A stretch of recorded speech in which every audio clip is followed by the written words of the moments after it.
Welcome, dear listener. Welcome to this quiet place where stories unfold like petals in the moonlight.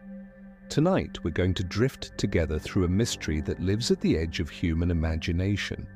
A story about beginnings that might also be about departures, about roots that may have reached toward the stars. Take a breath now. A deep, slow breath. Let your shoulders drop away from your ears. Feel the weight of your body sinking gently into whatever holds you.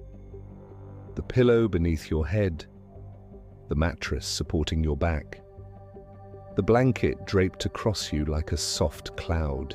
Tonight, we'll explore a question that whispers through the corridors of time. What if the first civilization didn't rise here on Earth, but somewhere else entirely? What if they walked among the stars before we learned to walk upright? And what if one day they simply left, carrying their stories, their songs, their entire existence into the cosmic ocean? You don't need to follow every word. You don't need to remember every detail. Simply let the story carry you like a leaf floating on a gentle stream, moving wherever the current takes it. If you drift away into sleep, the story will continue its soft murmur in the background, a lullaby of ancient mysteries and stellar whispers. As we journey together, imagine the night sky above you, vast and patient, sprinkled with 1 billion points of light, each star a possibility, each darkness between them a place where mysteries rest. Before we begin, if this journey brings you peace, if these words help you find rest in the quiet hours, I invite you to like and subscribe to this channel, and in the comments below, share with us which country are you listening from and what time has brought you here to this moment of rest. It's beautiful to know that across this world, under the same vast sky, we're all seeking the same gentle peace. Now let your eyes close if they haven't already. Let your breath find its own rhythm, like waves on a distant shore. And together let's drift into the story of a civilization that may have touched the stars before vanishing into the cosmic night. The story begins not with facts, but with wonder. Not with answers, but with the softest questions, whispered like secrets between the stars. Picture, if you will, a world before this world. A place in the cosmos where the first sparks of consciousness flickered into being, long before our sun had even formed from its cloud of dust and possibility. Breathe in, breathe out. Let yourself float backward through time. In the deep reaches of space, perhaps orbiting a star whose name we'll never know, imagine a world. Not so different from Earth, perhaps, or maybe entirely different, a place where the skies were violet, where 3 moons rose in gentle succession, where the air itself hummed with a frequency just beyond what human ears could hear. On this world, imagine the first beings who looked up at their night sky and wondered. Who saw patterns in the stars, who asked themselves, are we alone? What lies beyond our world? What could we become? These beings, let's call them the first ones, though they surely had a name for themselves in a language made of sounds we cannot imagine, these beings took their first steps towards something we might recognize as civilization. They learned to work together, to build, to dream in ways that transcended the individual and became collective, shared, woven into the fabric of their entire species. Feel yourself sinking deeper now into the soft comfort of your resting place. Your breathing has found its rhythm, slow and steady, like the patient turning of galaxies. The first ones discovered fire, as perhaps all civilizations must, but their fire might have been different from ours. Perhaps it burned cold instead of hot, giving off light that soothed rather than warmed. Or perhaps it was the same orange-gold flame that danced in the first human hearths millions of years later, proof that some patterns repeat across the universe, that some truths are written into the very structure of existence itself. They built their first shelters, learned to grow food from the soil of their world, domesticated creatures that walked or flew or swam through their alien landscapes. And all the while, they looked up at the stars with a longing that grew deeper with each generation. You're doing beautifully. Your body knows how to rest. Your mind knows how to drift. Stay with me or let go. Either path is perfect. The first ones develop language, complex, nuanced, capable of expressing not just needs, but abstract concepts, beauty, love. The strange, sweet ache of wondering what lies beyond the horizon. They created art, perhaps paintings on cave walls like our ancestors did, or perhaps something entirely different. Songs woven from light, sculptures made of living crystal that grew according to mathematical patterns they'd discovered in the spirals of their world's shells and flowers. Time passed, not years or decades, but spans of time so vast that they make our entire human history seem like a single breath. The first ones advanced. They built cities that touched the clouds of their world. They learned the secrets hidden in the smallest particles of matter. They looked deeper into the machinery of life itself, understanding how consciousness arises from the dance of molecules. Let your jaw relax. Let your tongue rest gently in your mouth. Feel the weight of your arms, heavy and peaceful at your sides.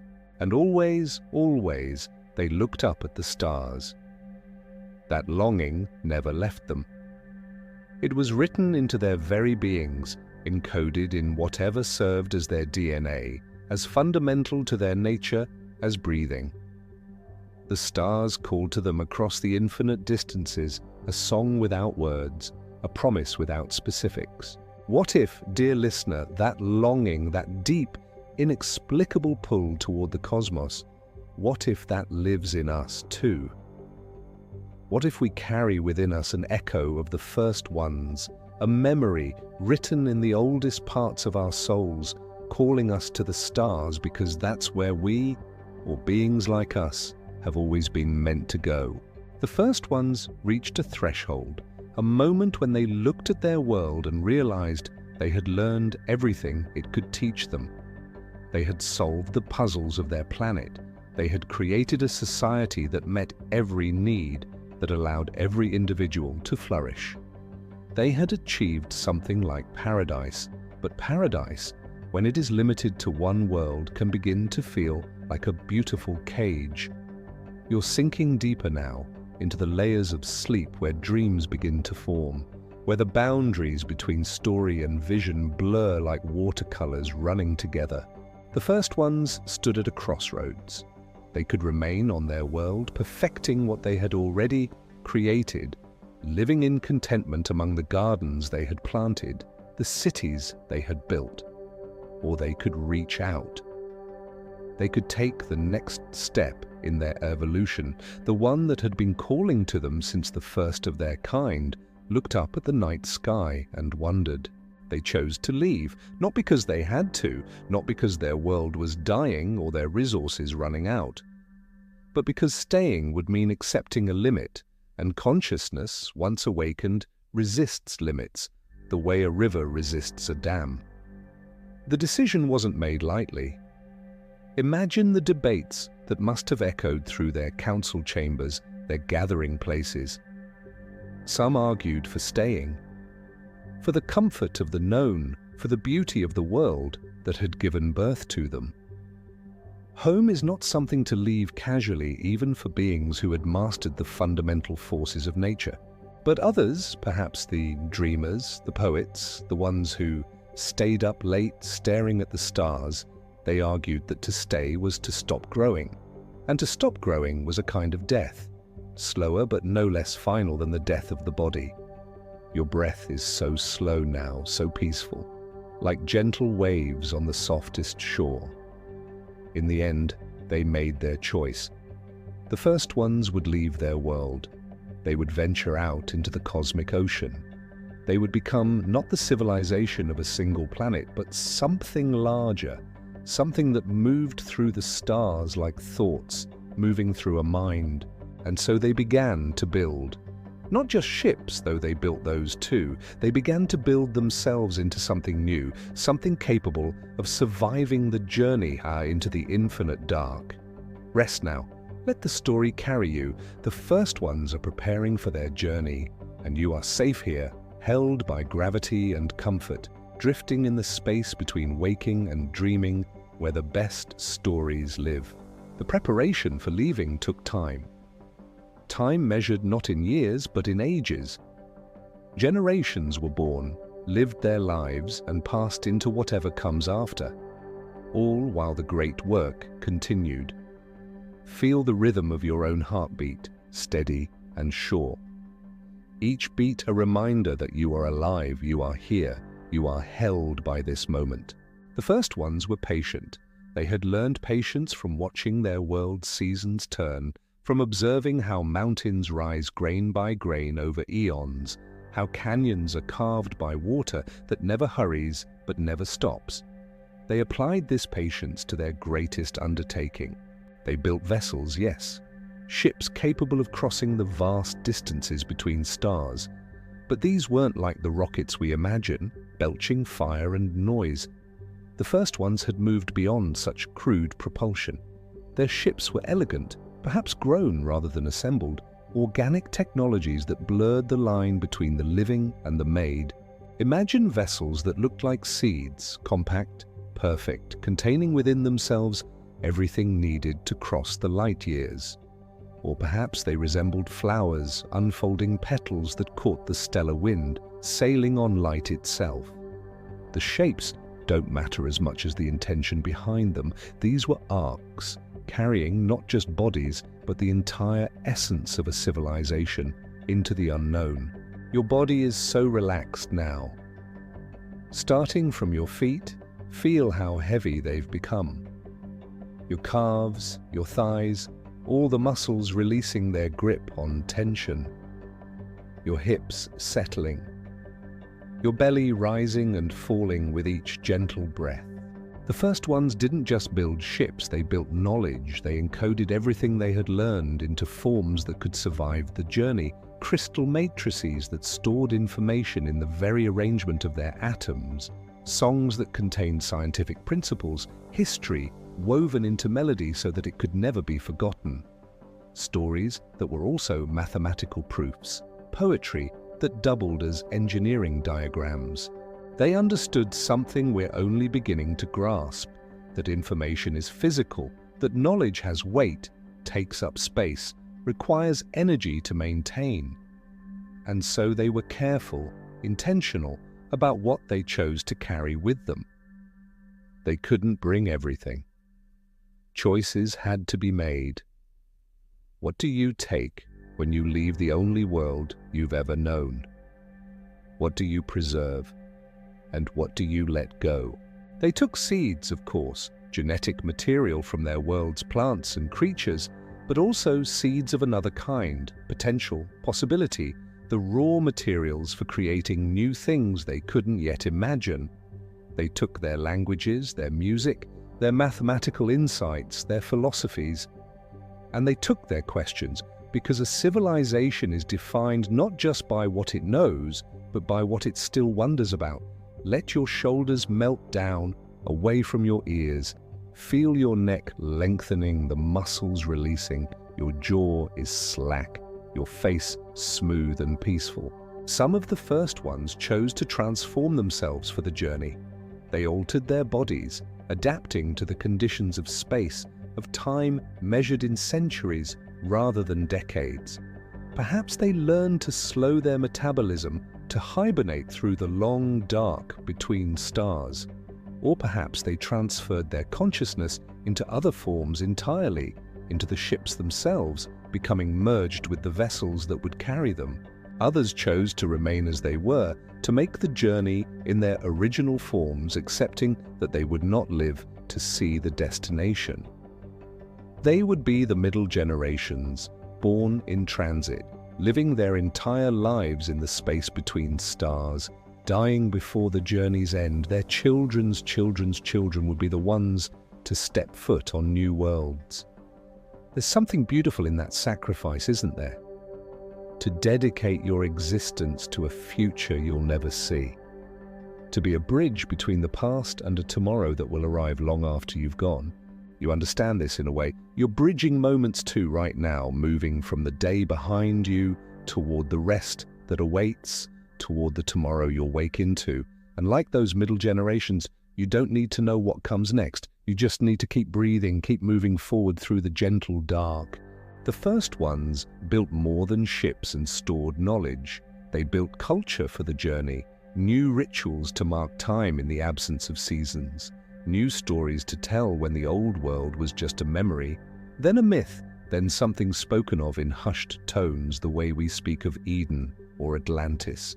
They created art for the journey, installations in the great halls of their ships, gardens that recycled air and also fed the soul, windows that showed not the black void outside, but projections of beloved landscapes from their home world.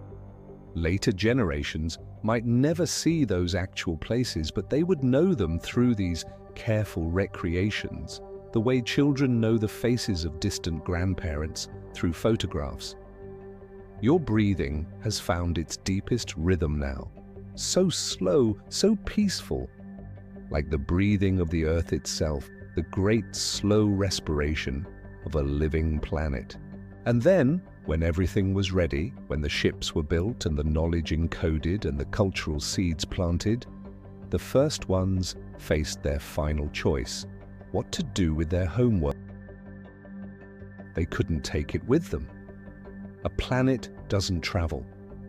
It stays where it is, orbiting its star, turning through its days and nights, indifferent to the ambitions of the beings that walk upon it. Some argued they should leave it pristine, empty, a monument to where they came from. Others suggested they should seed it with life again, simpler life, giving evolution a chance to begin anew, to perhaps one day produce another species that would look up at the stars and wonder. Still, others proposed they should erase all evidence of their existence, not from shame, but from humility. Let the next intelligence that rises, if any does, discover the universe fresh, without the burden of knowing they were not the first. In the end, perhaps they did all of these things. Perhaps some ships left the world pristine. Others scattered new seeds. Still others carefully erased every trace of their presence, leaving their planet as blank as a page, waiting for a new story. Or perhaps they did something else entirely, something we can't imagine because we haven't yet reached that threshold ourselves. Rest now, sink deeper. The first ones are almost ready to depart, and you are almost ready to cross fully into sleep, and both transitions are gentle, natural, right? The day of departure arrived, though day is a strange word to use. It wasn't a single moment, but a gradual exodus that took place over years, decades, perhaps centuries. Ship after ship, lifting away from the surface of their world, orientating themselves toward their chosen destinations, and then beginning the slow acceleration into the deep dark. Imagine standing on the surface of their world, if you could, if you had been there, watching the lights of the ships rising into the sky, one after another, like stars being born in reverse, moving up and away instead of burning in place. The sky filling with gentle lights, and then those lights moving away, growing smaller, until they were indistinguishable from the other stars, and then fading even from that, and eventually silence. The world below, empty of the first ones, spinning on through space, continuing its orbit around its star, as if nothing had changed, as if an entire civilization hadn't just stepped off the surface and into the infinite. You're doing so well, so relaxed, so peaceful. Let the story continue without you if you need to. Let sleep take you whenever it arrives. There's no need to resist it. The ships spread out, each taking a different trajectory, different destinations, because the first ones understood that to truly survive, to truly persist, they needed to diversify. Putting all their seeds in one basket, sending all their ships to one world, would be too risky. So they scattered themselves across the galaxy like dandelion seeds on the wind, trusting that some, at least, would find fertile ground. Some ships aimed for worlds they had identified as promising, planets orbiting distant stars, worlds that might support life. Others headed for empty regions of space, planning to build habitats in the void itself, artificial worlds that needed no sun. Still others chose stranger destinations, the vicinity of black holes where time flows differently, or the great voids between galaxy clusters, places of profound emptiness and quiet. And the first ones, aboard their ships, settled in for the long journey. Years became decades, decades became centuries, centuries became millennia. Children were born who had never known the homeworld, who thought of the ship as their entire universe. Those children grew, had children of their own, and the cycle continued. The original memories faded, replaced by stories, then myths, then something less concrete than myths, feelings, intuitions, half-remembered dreams of a world that might have been real or might have been imagined. Let yourself drift now, like those ships drifting through the cosmic dark. There's no hurry, no destination you must reach, just the gentle movement forward, the soft passage of time, the quiet of the void around you. The first ones traveled on, into the great mystery, becoming themselves a part of the mystery, until the line between who they had been and who they were becoming blurred and finally dissolved entirely. And somewhere, perhaps their homeworld still spins, silent and patient, holding its secrets, waiting. In the vast dark between stars, time moves differently. Not in any physical sense. The clocks aboard the ships of the first ones ticked at the same rate as they always had. But psychological time, experiential time, the time measured by the beating of hearts and the rhythm of days, that time stretched and warped until it became something almost unrecognizable. Your own time is becoming fluid now too. Minutes might be seconds or hours. It doesn't matter. There's nowhere you need to be except here, in this moment, breathing softly, resting deeply. The ships of the first ones sailed through regions of space where no light reached from any star. The profound darkness of the intergalactic void, where the nearest sun was so distant that even traveling at incredible speeds, it would take lifetimes to reach. In this darkness, the first ones learned new ways of seeing. They learned to navigate by the faint glow of the cosmic microwave background, the echo of the universe's birth, still reverberating through space after billions of years. They learned to sense the subtle gravitational waves that rippled through space-time when distant black holes merged or stars exploded. They became, in a sense, creatures of the void, adapted to an environment that would have killed their ancestors within moments. Imagine what that felt like. To be so far from any world, any sun, any familiar landmark. To look out the windows of your ship and see only darkness in every direction, sprinkled occasionally with the impossibly distant lights of galaxies, each one containing hundreds of billions of stars, all of them unreachably far away. Did it feel like freedom, or like the most profound loneliness imaginable? Perhaps it felt like both at once, like standing on the shore of an infinite ocean, feeling simultaneously the exhilaration of endless possibility and the small, quiet awareness of your own insignificance. Your breath continues its steady rhythm, in and out, in and out, like the ancient rhythm of waves on shores that existed long before humans walked the earth, and will exist long after we're gone. The generations born in transit, those who had never known a world, only the interior of the ship, developed a different psychology than their ancestors. They didn't yearn for planets because they had never experienced one. To them, the ship was reality. The the ship was everything. The walls of the corridors were as natural as mountains. The recycled air was the only air that had ever existed. They created their own culture, distinct from what had come before. New languages emerged, evolved from the old but different, adapted to the experience of living in artificial environments, of measuring distances in corridors rather than landscapes.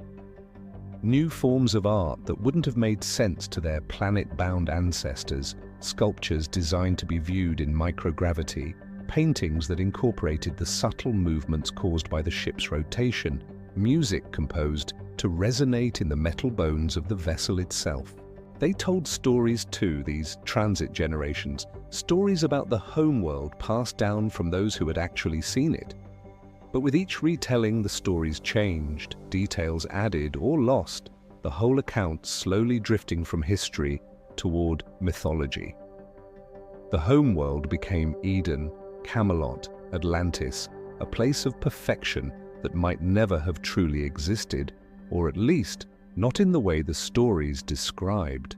And they told stories about the destination too, the world or worlds they were traveling toward, where the journey would finally end.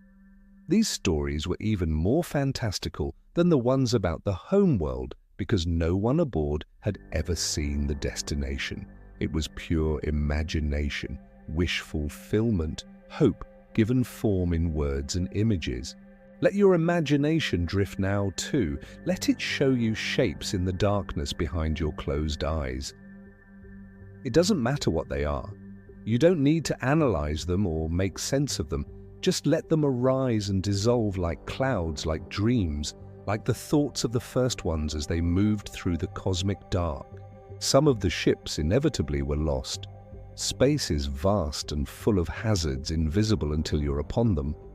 Rogue planets wandering through the dark, unseen until too late. Clouds of interstellar dust that looked like empty space but clogged engines and scraped against hulls. Strangest of all, patches of space where the fundamental constants seemed slightly different, where the laws of physics bent in ways that caused systems to malfunction, that drove navigation computers into confusion. When a ship was lost, the others would never know. The distances were too vast, the communication lag too great. Perhaps a signal would eventually reach back to ships following behind. Years or centuries later, a final message, growing fainter as the damaged ship's power failed, until it was just static, then silence. Or perhaps there would be no message at all. Just an absence, a ship that should have reached its destination, but never did, its fate a mystery that would never be solved. This possibility haunted the first ones, especially in the early days of the journey, the fear that everything they had built, everything they had become, might simply end. Not with drama or meaning, but with quiet erasure in the depths of space, leaving no trace, no marker, no way for anyone to ever know they had existed. But over time, even this fear faded. The generations born in transit accepted mortality in a way their ancestors might not have. They understood, bone deep, that they were part of something larger than themselves. If their particular ship was lost, others continued. The great project persisted. And really, wasn't that enough? You understand this too in your own way. You're part of something larger, part of the great flow of life, of consciousness, of the universe looking back at itself. Your individual story is important, but it's also just one thread in an inconceivably vast tapestry. And there's something restful in that knowledge, something that allows you to let go, to trust, to sink deeper into peace. The ships traveled on, past nebulae, those vast clouds of gas and dust where new stars were being born, glowing in colors no human eye would recognize because they were mostly in wavelengths beyond our vision.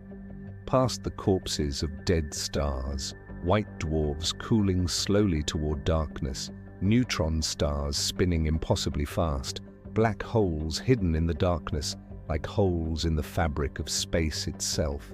The first ones documented what they saw, not just for themselves, but for whoever might come after. They understood that knowledge is a gift best when shared. So they left markers, beacons transmitting endlessly into the void, describing what they had learned, what they had seen, what they had become. Perhaps some species millions of years in the future will stumble upon these beacons, will decode their messages and learn of the first ones. Or perhaps the beacons will transmit forever to no one, their messages dissolving unheard into the cosmic background noise. The first ones had learned to accept both possibilities with equal grace. Time continued to pass, measured differently by each ship depending on its velocity, its path, the gravitational fields it passed through. Einstein taught us that time is relative, flexible, dependent on the observer. For the first ones, this wasn't abstract theory but lived experience. Ships that had left the homeworld at the same time found themselves existing in different temporal frameworks, their clocks running at different speeds, their experiences of duration diverging until comparison became meaningless. But still they traveled on, through regions of space so empty that the universe seemed to consist of nothing but darkness and their own small vessel. Through regions so crowded with stars that the night became day, the ship bathed in light from 100 suns. Through places where space itself seemed to shimmer and warp, where reality became uncertain, where the boundaries between possible and impossible grew thin. And slowly, across centuries and millennia, the ships began to approach their destinations. Not all at once, stretched out over vast periods of time. The first arrivals would have reached their target worlds while other ships were still centuries away from theirs. But eventually, one by one, the vessels of the first ones decelerated from their incredible velocities and entered orbit around new worlds, or reached the empty regions of space where they planned to build their new homes. Can you imagine that moment?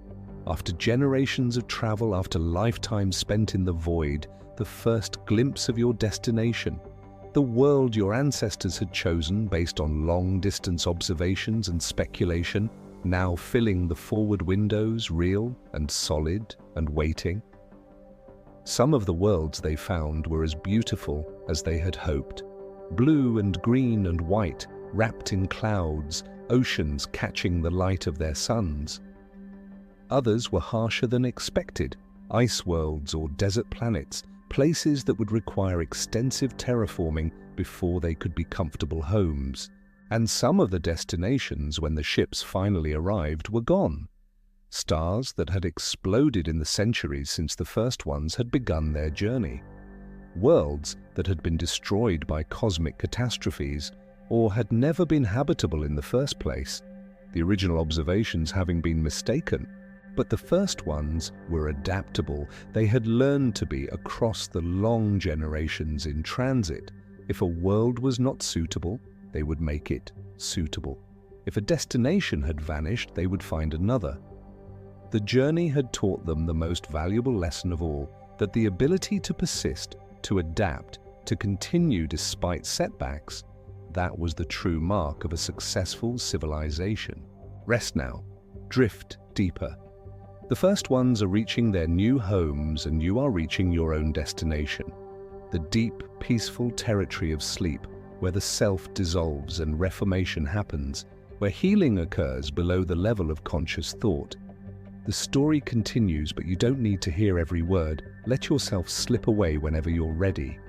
The first ones will still be there, in the cosmic dark, continuing their journey through time and space, just as the universe will still be here when you wake, spinning onward through its own mysterious journey. Breathe, release, drift. When the ships of the first ones finally entered orbit around their new worlds, there was a moment, brief, powerful, suspended, where everything hung in balance. These were the first civilized beings to set foot on these worlds, the first to bring consciousness and intention to places that had existed for billions of years in pristine, unconscious beauty. Your own body is settling too, deeper into rest, into the ancient rhythms of sleep that have sustained living things since life first began. Feel how natural it is, how easy to simply let go and drift. The first ones did not rush their descent. They had waited generations for this moment. They could wait a few more weeks or months to do it properly. They studied their new worlds from orbit, confirming what their instruments told them, looking for the best landing sites, the places where they would establish their first settlements. Some worlds welcomed them gently, planets with breathable atmospheres, moderate climates, abundant water, worlds where, with only minor modifications, the first ones could step out of their ships and feel wind on their skin, smell alien flowers, hear the sounds of native creatures calling to each other across forests that had never known intelligent observation until that moment. Other worlds were harsh, atmospheres toxic or too thin to breathe, temperatures that would freeze or boil unprotected flesh, radiation from nearby stars that would sicken and kill any unshielded being. These worlds demanded that the first ones remain sealed in their ships and habitats, venturing out only in protective suits, transforming themselves into creatures adapted to hostile conditions. Imagine standing on one of these new worlds for the first time. The sky above you is a color that has no name in any Earth language, perhaps a deep purple, or a shimmering orange-pink, or a shade of green that hurts to look at because human eyes never evolved to process it. The sun or suns in that sky are different sizes, different colors than the one you left behind generations ago. The gravity might be lighter, making you feel as if you could jump and never come down, your body remembering the physics of a different world, or heavier, each step requiring effort, your bones feeling the increased load, your heart working harder to pump blood against the stronger pull. And the silence, or not silence, the sounds of this new world, its winds and waters and whatever serves as wildlife, all of it unfamiliar, creating a soundscape that has never been heard by ears like yours. Let your own ears rest now. If there are sounds around you, a partner breathing, a clock ticking, traffic outside, let them fade into the background. They're there, but they don't need your attention. You can drift past them, through them, into the deeper quiet beneath all sound. The first ones began the work of settlement. They built their first structures, establishing shelters against the elements. Some used materials from their ships, which had always been designed to be partially disassembled upon arrival. Others harvested local resources, stone, metal, organic compounds, beginning the long process of learning what this new world could provide. They planted the seeds they had carried. Not just literal seeds of plants, but the seeds of culture, of civilization. The first farms taking root in alien soil.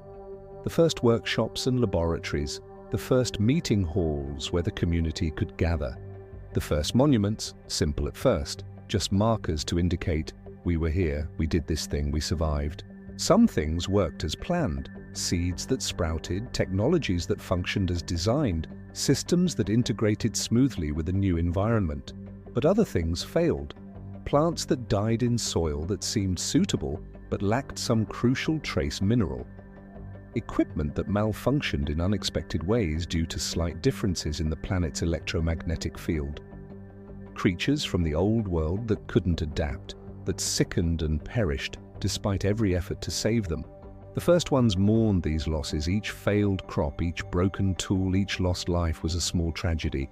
But they persisted because that's what civilizations do. They encounter obstacles, adapt, try new approaches.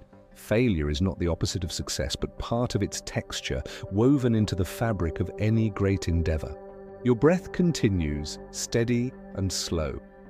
In sleep, your body does its own work of repair and adaptation, healing small damages, processing the day's experiences, preparing you for tomorrow. Trust that process. It's been working for as long as life has existed, and it works in you now without any conscious effort. Over time, years stretching into decades, decades into generations, the first ones establish themselves. The first tentative settlements grew into villages, then towns, then cities. They learned the rhythms of their new worlds. How many hours the days lasted. What seasons came and in what order. When the rains fell, when the droughts arrived. What time of year was safe for planting, for harvesting, for traveling. They learned about the native life of these worlds, where it existed. Some worlds were barren, lifeless rocks that required the first ones to bring every living thing with them. But others teemed with indigenous organisms, bacteria, fungi, simple plants, sometimes complex animals. The first ones studied these life forms with wonder and respect, understanding that they were guests on these worlds, newcomers to ecosystems that had been functioning perfectly well without them. Sometimes there were conflicts, alien microorganisms that caused illness in the first ones, native predators that saw the settlers as prey, plants whose pollen was toxic. The first ones had to find balance, establishing their presence without destroying what was already there. It wasn't always successful. Some ecosystems were damaged in the process of settlement. Species went extinct, habitats were altered beyond recognition. The first ones grieved these losses too. They had not traveled across the stars, had not dedicated generations to this journey, only to repeat the mistakes that had occasionally marred their history on their homeworld. They tried to do better, to be more conscious, more careful, to live in partnership with their new worlds rather than as conquerors. Let yourself feel that gentleness, that care. The way the darkness around you holds you without grasping, supports without demanding. Rest in that quality of attention, that balance between presence and letting go. Children were born on these new worlds who had never seen the home world, had never even been aboard the ships. To them, this alien planet was home in a way it could never quite be for their parents and grandparents. They grew up beneath strange skies, learning to recognize the constellations of this region of space, constellations that had no meaning, no stories, no mythological resonance yet. So they created new stories, new myths to explain the patterns in the stars, new legends about the landscape around them. The tall mountain that dominated the horizon became the resting place of a god. The deep canyon where winds howled became home to spirits. The forest where bioluminescent plants glowed at night became enchanted, sacred, a place where the boundaries between worlds grew thin. In this way, the first ones began to truly belong to their new worlds. Not just to live on them, but to become part of them, woven into their ecology and geography and mythology. The separation between us and this planet began to blur. They were becoming native, indigenous, rooted in soil that had once been alien. Some of the settlements thrived beyond all expectation. The first ones built beautiful cities, centers of art and learning and commerce. They developed new technologies, new philosophies, new ways of understanding the universe. Some settlements even advanced beyond what their ancestors on the homeworld had achieved, benefiting from hard-won lessons learned during the journey, from the fresh perspectives that came from starting anew. Other settlements struggled. Some failed entirely. Colonies that couldn't achieve self-sufficiency before their resources ran out. Communities torn apart by conflict, by disease, by disasters, natural or otherwise. Ships that had succeeded in crossing the vast gulf of space only to founder in the work of actually establishing a lasting presence on their target worlds. The first ones had known this would happen. They had planned for it, in fact. By spreading themselves across many worlds, sending many ships to many destinations, they had ensured that failure in one place would not mean failure overall. The great project was resilient, distributed, redundant. Some seeds would fail to sprout, but others would take root and flourish. And in this, there's something to learn. Something about not placing all your hopes on a single outcome, about embracing uncertainty, accepting that some things will fail while trusting that others will succeed, about letting go of the need to control every variable and instead building systems robust enough to handle unpredictability. Your sleep is like this too. Some nights you rest deeply, dreamlessly. Other nights you toss and turn, dreams vivid and unsettling, sleep elusive. But the pattern over time is what matters, not any single night. Your body knows this. It averages out the good sleeps and the difficult ones, finding balance over weeks and months. Trust that wisdom now as you sink deeper into whatever kind of rest this night offers you. The first ones established communication networks between their settlements. Not easy, given the distances involved.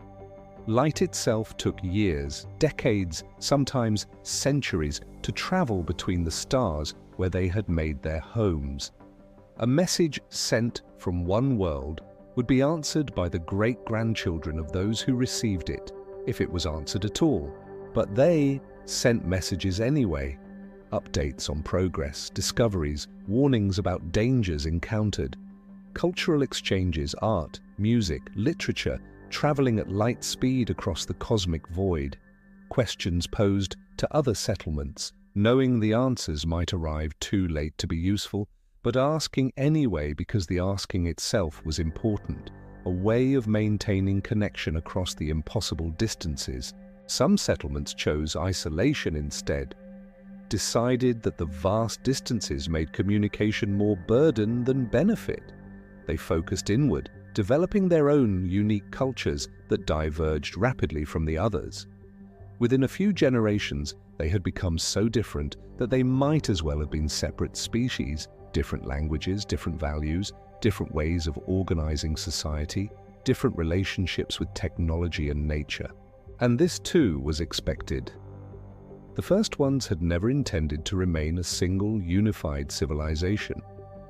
They understood that unity across interstellar distances was impossible and perhaps undesirable. Better to allow divergence, evolution, adaptation. Each settlement would become its own unique experiment in how consciousness could organize itself, how intelligent life could flourish under different conditions. Imagine lying beneath the sky of one of these worlds. The same position you're in now, comfortable and relaxed, but on alien soil, beneath alien stars. The air smells different, perhaps sweeter or sharper, or carrying notes of minerals and growing things that have no equivalents on Earth. The temperature is perfect, just cool enough to make the blanket you're wrapped in feel necessary and welcome. Above you, stars you don't recognize form patterns your mind tries to interpret. Is that a shape like a bird, like a wave, like a face? Your brain, evolved to find patterns, does what it does best, imposing meaning on the random distribution of distant suns. And in time, those patterns would become your constellations, your navigation aids, your mythological framework.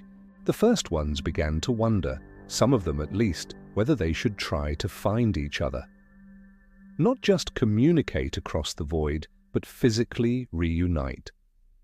Send new ships from the established colonies to other worlds where their kind had settled. Knit together a network of civilizations connected by actual travel, not just light-speed messages. Some attempted this. Built new ships, smaller and faster than the generation ships that had brought them from their home world, vessels designed for shorter journeys between relatively nearby stars. Some of these missions succeeded, establishing contact, allowing exchange of genetic material to diversify the populations, sharing technologies and ideas directly rather than through transmitted messages. But space remains vast and dangerous even for shorter journeys. Many of these secondary missions failed, ships lost in transit, arriving at their destinations only to find the settlement they sought no longer existed or had changed so much as to be unrecognizable. And the energy costs of such journeys were enormous, straining the resources of young colonies already struggling to establish themselves. Gradually, most settlements abandoned the idea of physical reunion. They accepted that they were on their own, separated by distances that made reconnection impractical. The first ones, once a single civilization, had truly become many civilizations, related by history and origin, but independent in practice. Your own mind is separating now from full consciousness, fragmenting into the loose associative patterns of near sleep. Thoughts arise without clear connections. Images appear and dissolve. The boundary between you and the story, between the first ones and yourself between now and then, all of it becoming softer, more permeable. On some worlds, the first ones eventually came into contact with other intelligent life. This had always been a possibility, though the universe seemed so vast and empty that many had doubted it would happen. But the cosmos is older than we imagine, and life, once it starts, tends to persist and diversify and occasionally, rarely, but occasionally, achieve consciousness and complexity. These encounters took many forms. Sometimes the other intelligence was roughly at the same technological level as the first ones. Other times it was far more advanced, making the first ones feel like children encountering adults. And sometimes the first ones were the more advanced species, meeting intelligence that had just begun its own journey of development.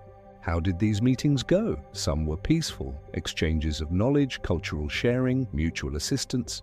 Friendships formed across the species boundary, love affairs even, though reproduction between such different forms of life was usually impossible without significant technological intervention.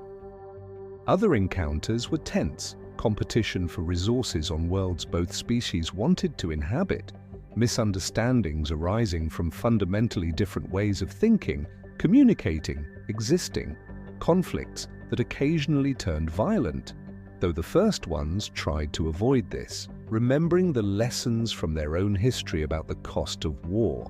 And some encounters were simply strange, involving intelligences so different from the first ones that meaningful communication seemed impossible.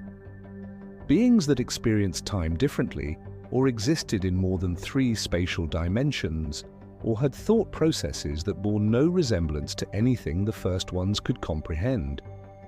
These meetings left both sides puzzled, fascinated, unable to find common ground, but enriched by the awareness that intelligence could take such varied forms. Let your awareness drift through these possibilities. You don't need to think about them analytically. Just let the images flow through your mind like a gentle stream. Strange beings under strange skies, all of them seeking, all of them wondering, all of them trying to understand their place in the vast mystery of existence. The first ones continued to evolve, not just culturally but biologically. On worlds with different gravity, their bodies changed over generations, taller and more fragile on low-gravity worlds, shorter and more compact on high-gravity planets. On worlds with different atmospheric composition, their respiratory systems adapted. On worlds with harsher radiation, their cellular repair mechanisms became more robust.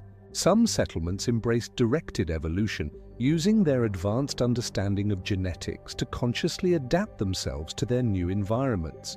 They engineered themselves for efficiency, for comfort, for thriving in conditions that would have killed their ancestors. Others rejected such modifications, choosing to remain as close to the original form as possible, using technology to create habitable zones rather than changing themselves to fit the environment. Over time, the settlements diverged so completely that if members of different colonies had met, they might not have recognized each other as kin, different enough that reproduction between them would have been impossible. Different species, really, sharing a common ancestor but having traveled down separate evolutionary paths. But something remained shared, some quality of consciousness, of curiosity, of the drive to understand and explore and create. That essence persisted across all the variations, a thread connecting all the scattered children of the first ones, no matter how different they had become in body or culture. You carry threads like this too, connections to ancestors you never met, to people scattered across the world who share fragments of genetic code with you, to every human who has ever looked up at the night sky and wondered. You're alone and unique, but also part of an inconceivably vast web of relationship. Both things are true at once. The settlements established themselves over centuries and millennia. Some grew into empires spanning multiple worlds in their stellar system. Others remained modest, single-planet civilizations, content with their corner of the cosmos. A few transcended physical form entirely, uploading their consciousness into vast computational substrates, becoming beings of pure thought and information. The paths were as varied as the worlds themselves, but all of them traced back to that original decision made so long ago on the homeworld to leave, to step out into the unknown, to accept uncertainty and danger in exchange for possibility, and slowly, over spans of time so vast that calling them slow feels absurd, the first ones became native to their new worlds. The homeworld faded from memory, from history, from myth, until it was forgotten entirely. These new places, these strange skies, alien ecologies, different gravities and day lengths, became simply home. The only home anyone alive remembered or could imagine. The journey was complete. The first ones had left Earth, or whatever their homeworld had been called, and had become something new. Many new things, in fact. A diaspora of consciousness scattered across the galaxy, each point of light a separate story, a unique answer to the question of what intelligent life could become. Rest now in that completion, that sense of arrival after long journeying. You too have traveled far today, through hours and experiences, through the landscape of your own life. And now you've arrived here, at this moment of rest, this pause before tomorrow begins. Let yourself feel that arrival, that relief, that sense of finally being able to stop moving and simply be. The first ones are settled now. Their ships are silent, repurposed or recycled, their great journey complete. And you can settle too. Let your body grow heavy. Let your thoughts slow and soften. Let the story continue without your full attention, becoming a gentle murmur in the background, a lullaby carrying you deeper into the peace you deserve. Sleep now, or soon, whenever you're ready. The story will still be here, but you don't need to hear every word. The first ones will understand. After all, they know better than anyone the value of rest, of patience, of trusting the journey even when you can't see the destination. Breathe, release, drift deeper into the dark between stars, where peace lives and dreams begin. Time moves like water on the new worlds of the first ones. It flows around obstacles, finds its level, shapes the landscape through persistent, patient pressure. Years become decades, become centuries, and the settlements that once seemed so precarious, so tenuous, grow roots that reach deep into the soil of these alien planets. Your own breath is like water too, flowing in, flowing out, requiring no thought, no effort, just the natural rhythm of life sustaining itself, as automatic as tides, as necessary as rain. The first ones learned to measure time by the rhythms of their new homes. Each world turned at its own speed, some faster than the homeworld they had left, giving them days that rushed past, requiring quick sleep cycles and rapid adjustments.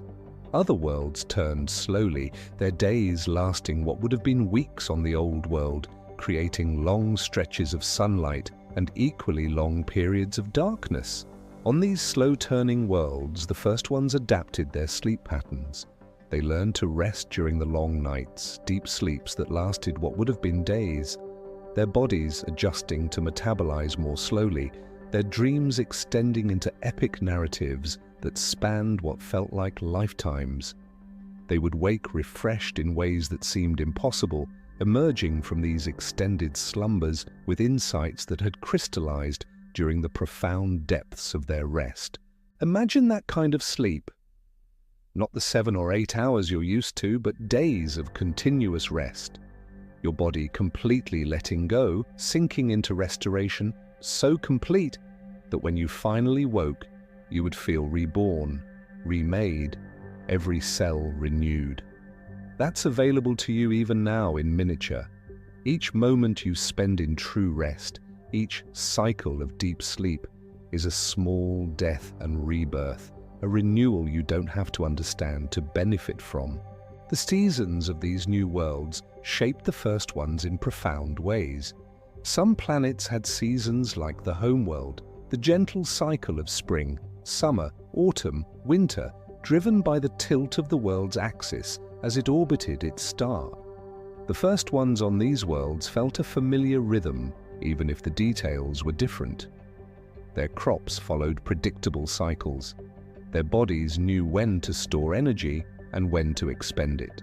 Other worlds had stranger seasons. Planets with wildly elliptical orbits experienced extremes, searing summers when they swung close to their sun, then years of bitter cold when they swung far out into the darkness.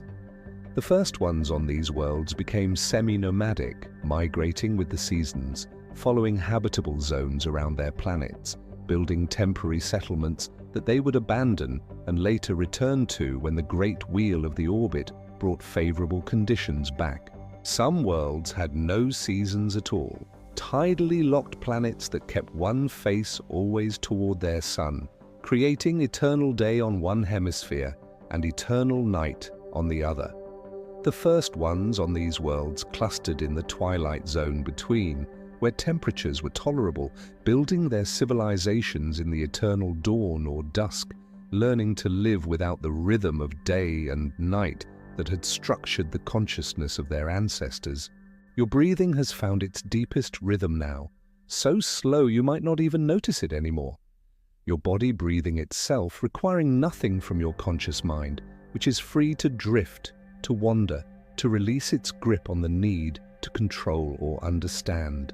The moons of these new worlds pulled at the oceans just as Earth's moon pulls at its seas, but with different strengths, different frequencies. Worlds with multiple moons experienced complex tidal patterns, spring tides and neap tides, yes, but also tides that surged and retreated in syncopated rhythms, creating coastal zones that were sometimes underwater, sometimes dry land, following patterns that took sophisticated mathematics to predict. The first ones living on these worlds became attuned to the tides in ways we can barely imagine. They built cities that floated, rising and falling with the water, or structures on stilts designed to be submerged part of the time and exposed the rest, incorporating the rhythm of flooding and draining into their architecture. Children grew up learning to swim before they learned to walk, comfortable in water and air equally. And in learning to read the tides, they learned something deeper: how to sense the gravitational interplay of bodies in space, how celestial mechanics shapes the surface of worlds. They developed an intuitive understanding of orbital dynamics, of how moons and planets and stars influence each other across the void, all of it connected through the invisible threads of gravity. You're connected too, even now. The gravity of the Earth holds you gently against your bed. The moon pulls at the water in your cells just as it pulls at the oceans. The sun, though you can't see it now in the darkness, holds the entire solar system in its gravitational embrace. You are part of a cosmic dance, embedded in relationships of force and mass and motion that extend to the edges of the universe. On some worlds, the first ones discovered natural rhythms that had no parallel on their home world, planets that passed through clouds of interstellar dust at regular intervals, creating meteor showers so intense that the sky would fill with falling stars night after night for weeks or months.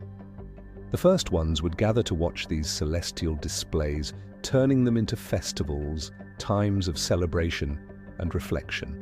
Other worlds orbited through regions of space where cosmic rays were more intense, creating regular periods when the radiation made it dangerous to be outside. The first ones would retreat underground or into shielded structures during these times, treating them as seasons of inward focus, of rest and contemplation, balanced by the safer periods when they could venture out freely. The biology of these worlds established its own rhythms too. On planets where native life existed, the first ones observed cycles they had never seen before. Plants that bloomed only once per generation, their flowering a rare and precious event.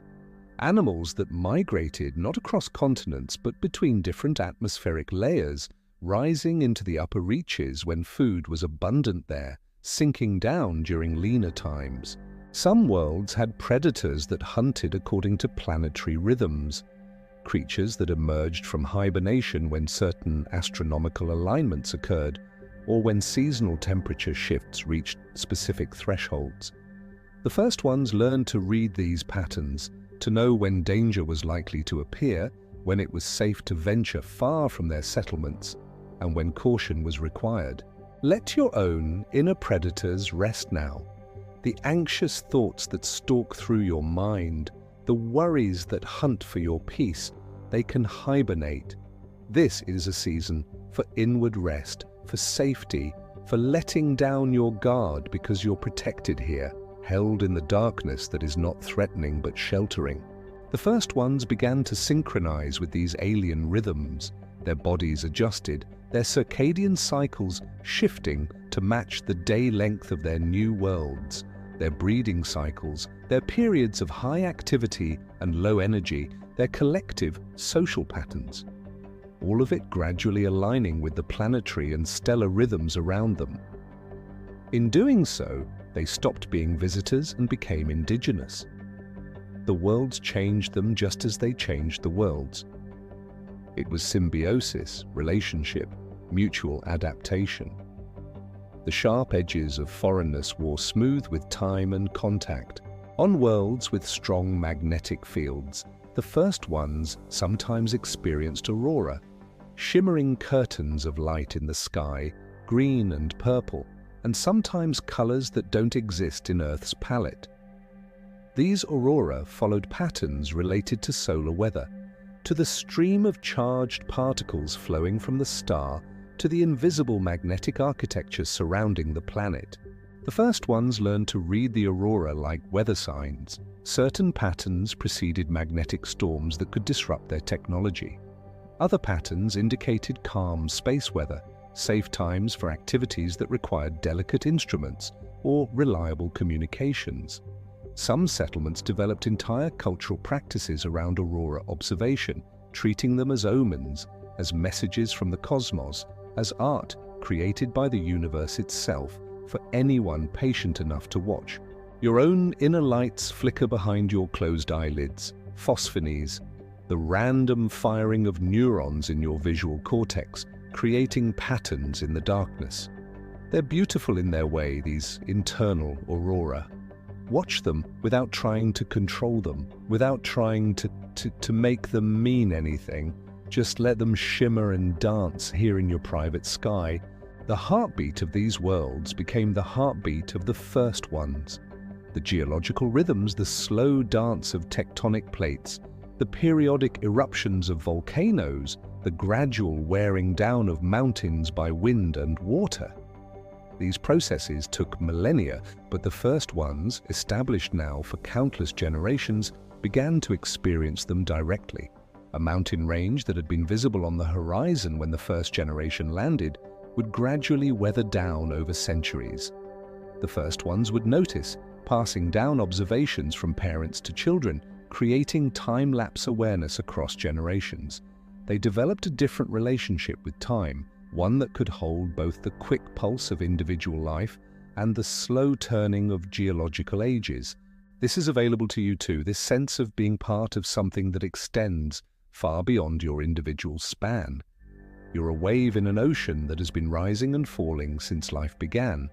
Your awareness right now is a brief crest, but the ocean continues, and you're part of it, have always been part of it, will always be part of it in some sense, even after this particular wave has passed.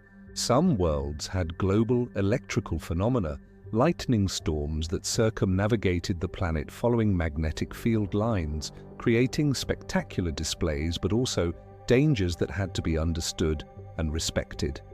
The first ones learned to harness this electrical activity, tapping into the planetary circuits. drawing power from the endless atmospheric discharge. Living with such power literally crackling through the air around them changed the first ones.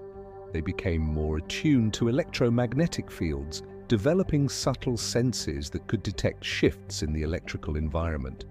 Some settlements incorporated this into their communication systems, learning to send messages through the planetary electrical grid, their words riding on lightning from one side of the world to the other.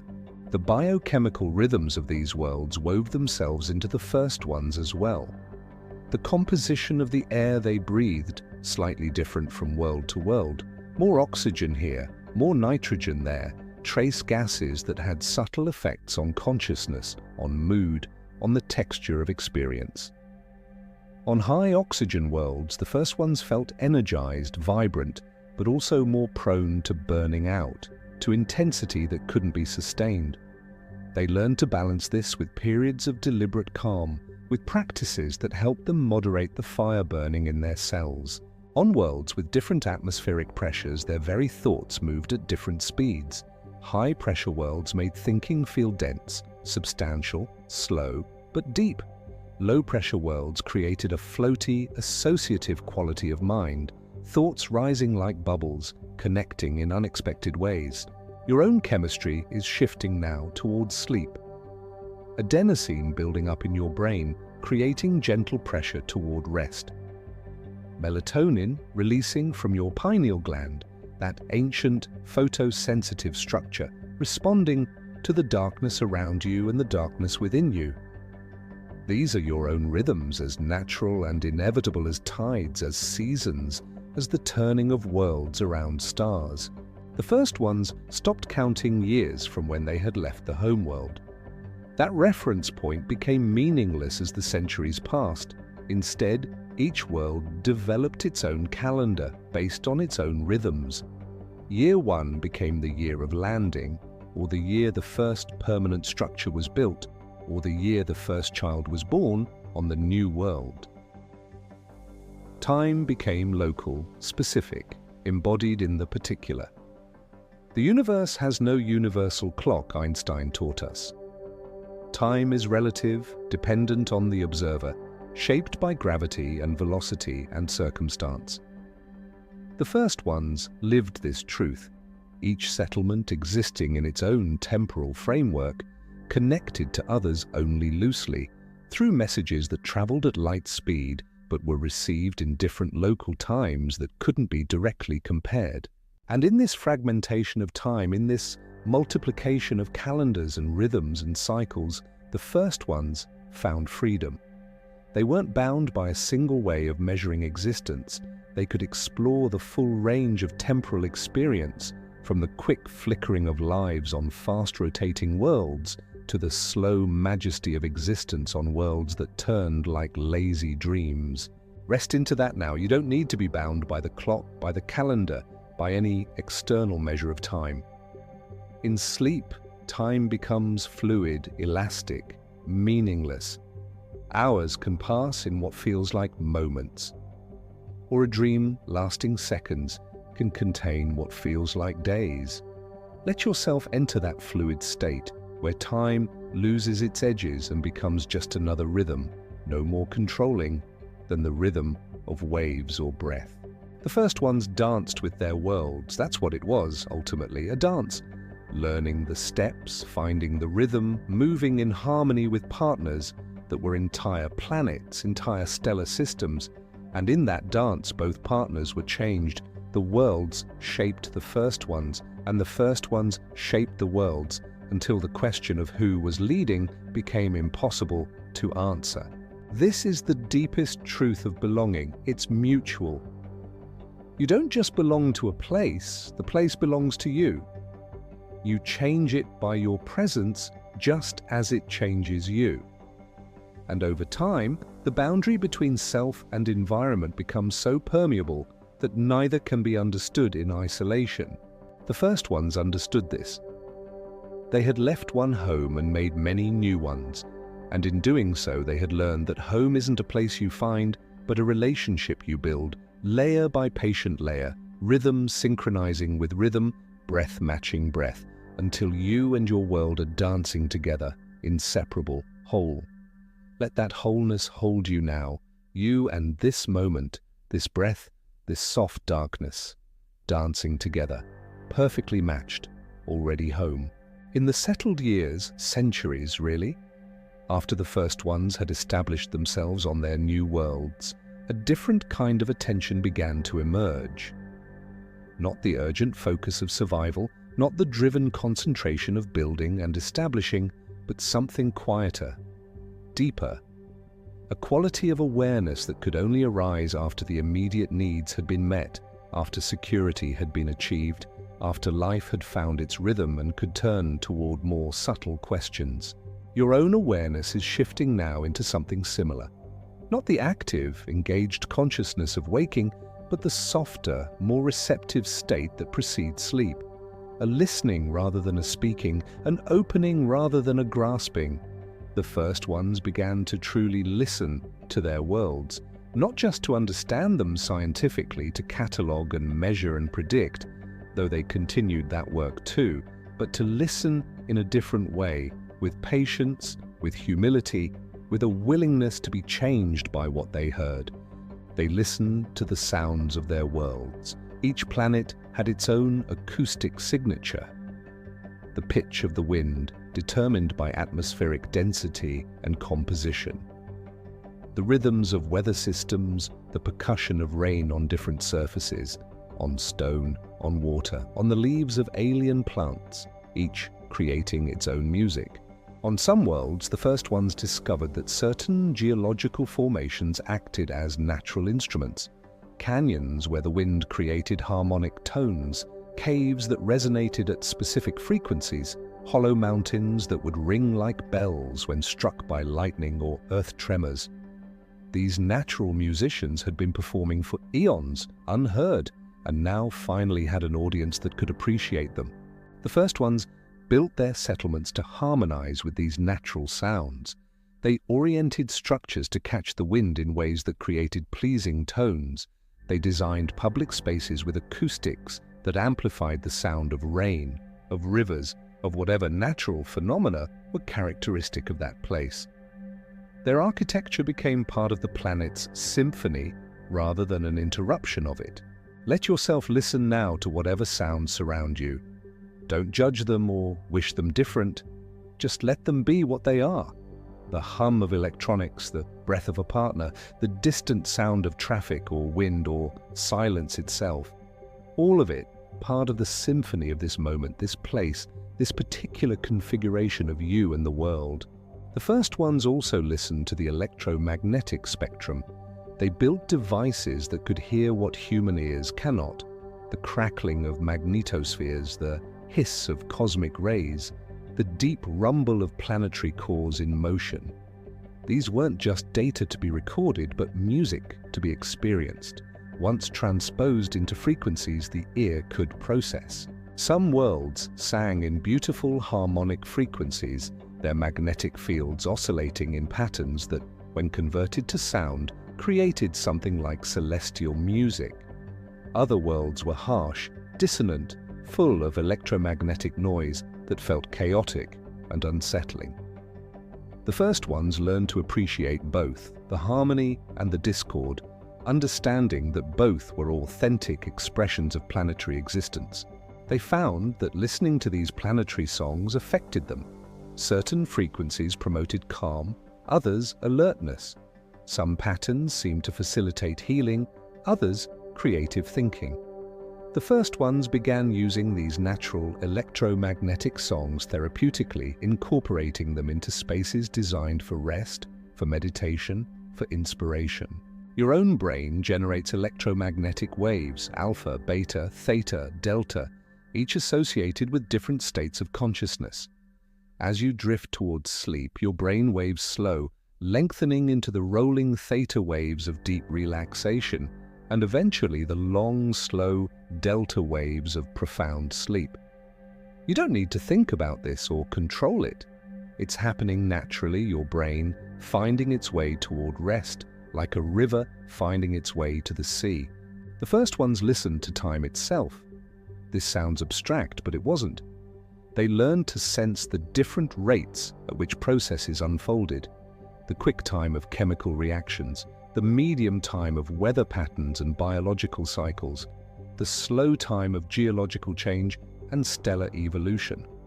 Each scale had its own rhythm, its own character, and the first ones trained themselves to be aware of all of them simultaneously. In doing so, they developed a kind of temporal synesthesia, the ability to feel the passage of time at multiple scales at once. They could be present to the immediate moment while simultaneously aware of how that moment fit into longer patterns: the season, the year, the decade, the century. This gave them a profound sense of context, of connectedness across time. You can touch this awareness too, even now. You're here, in this immediate moment, breathing, listening. But you're also part of a day that began this morning and will end when you wake tomorrow. Part of a season that's slowly turning, part of a year moving through its cycle, part of a life that has its own arc from beginning to end. All of these time frames present at once, nested inside each other like Russian dolls. The first ones listened to patterns. They became exquisitely sensitive to repetition, to cycles, to the way certain configurations would recur at different scales. The spiral that appeared in the shell of a sea creature and in the arms of a galaxy. The branching pattern repeated in rivers, in lightning, in the neural networks of brains, in the distribution of matter through the cosmos. These patterns weren't just interesting, they were meaningful. They suggested deep connections, underlying principles that linked seemingly disparate phenomena. The first ones meditated on these patterns, let them soak into their awareness, allowed their thinking to be shaped by the recognition that the universe wasn't random, but structured, patterned, speaking a language that could be learned if you listened deeply enough. Some first ones specialized in this kind of listening. They became pattern readers, template holders, keepers of the deep grammar of existence. They would spend years, sometimes lifetimes, observing a single phenomenon: the way a particular species of plant grew, the behavior of weather systems, the movements of particles in a fluid, not to extract quick insights, but to let the pattern fully reveal itself, to understand it from the inside rather than just measuring it from the outside. This kind of attention is becoming available to you now, in the state you're entering. The boundaries of your usual awareness are softening. You're becoming more receptive, less directed. Thoughts arise without you deliberately thinking them. Images appear without you consciously creating them.